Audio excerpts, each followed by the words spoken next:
नमस्कार मित्रों, आज पुनः मैं एक अनकॉमन विषय के साथ आपके सामने आई हूँ। चलिए आज हम थोड़ा विज्ञान की बातें करते हैं। हमारे देश में ललित कला से लेकर विज्ञान तक के महारथी पैदा हुए हैं। उन्हें इग्नोर किया गया है क्योंकि नोबेल कमेटी से लेकर जितने भी बड़े बड़े संस्थान हैं विज्ञान, वो सब यूरोपियन वर्चस्व के हैं। इसी तरह नोबेल समिति द्वारा इग्नोर किया गया एक शख्स सत्येंद्र नाथ बोस, महान वैज्ञानिक, हमारे देश में कोलकाता में पैदा हुए 1894 में। आज चलिए हम उनकी बात करते हैं। 1894 में जन्म लेने के बाद इन्होंने स्कूली शिक्षा पूरी की। करने के बाद ये कोलकाता के प्रेसिडेंसी कॉलेज से 1915 में एमएससी कंप्लीट किया। एमएससी करने के बाद वहीं प्रोफेसर हो गए। 1921 में ये ढाका यूनिवर्सिटी में रीडर होकर गए। वहां इन्होंने अपने विद्यार्थियों को पढ़ाते समय कुछ बातें बताई। रेडिएशन और अल्ट्रा वायलेट रे पर बताते हुए इन्होंने कहा कि मैक्सवेल बोल्ट्जमैन जो थ्योरी है वो गलत है। इसे साबित करने के लिए इन्होंने Planck law and light quantum hypothesis नाम से एक रिसर्च पेपर तैयार किया और उसे इंग्लैंड भेजा ब्रिटिश साइंस मैगजीन में छपने के लिए, मगर वहां से उसे रिजेक्ट कर दिया गया। इन्होंने हार नहीं मानी। उसी पेपर को इन्होंने दोबारा अल्बर्ट आइंस्टीन को, इस सदी के महान वैज्ञानिक अल्बर्ट आइंस्टीन को जर्मनी भेजा। वो इतने प्रभावित हुए कि उन्होंने इसे जर्मन में ट्रांसलेट करवा के और इसे जर्मन साइंस मैगजीन में छपवाया। धूम मच गई। यूरोपियन लैब से इन्हें ऑफर मिला कि आकर हमारे साथ काम कीजिए। इन्होंने 2 साल तक यूरोपियन लैब में Louis de Broglie, Marie Curie और अल्बर्ट आइंस्टीन के साथ मिलकर काम किया और वही research paper Planck law and light quantum hypothesis बुनियाद बना बोस एंड आइंस्टीन स्टैटिस्टिक्स के थ्योरी के लिए। उसी बुनियाद पर यह सिद्धांत बना। यही सत्येंद्र नाथ बोस वहां से आने के बाद जब हिंदुस्तान वापस आए 2 वर्षों के बाद, फिर से ये कलकत्ता यूनिवर्सिटी में आए, फिर ढाका गए, वापस कलकत्ता आए।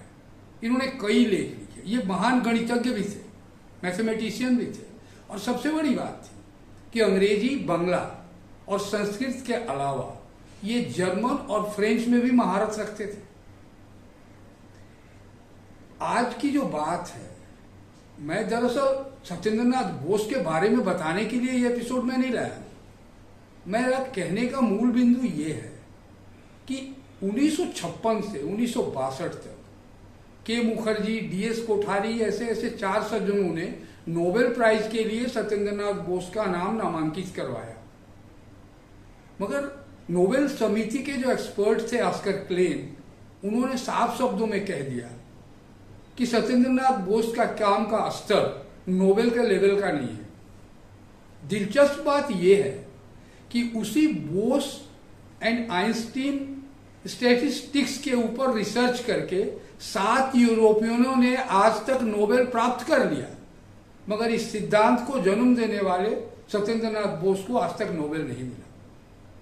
ये पार्शियलिटी, ये भेदभाव, एक तरह से इसे यूरोपियनों द्वारा भारतीयों के खिलाफ अस्पृश्यता हम कह सकते हैं। इसे हम एक तरह से अनटचेबिलिटी भी कह सकते हैं।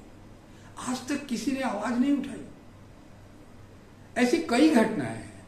हमारे देश के वैज्ञानिक हरिप्रसाद खुराना अमेरिका जाते हैं, नोबेल पाए जाते हैं अमेरिकन सिटीजनशिप पाने के बाद। चंद्रशेखर सुब्रमण्यम फिजिक्स में नोबेल पाए जाते हैं यूएस जाने के बाद, यूएस सिटीजनशिप लेने के बाद।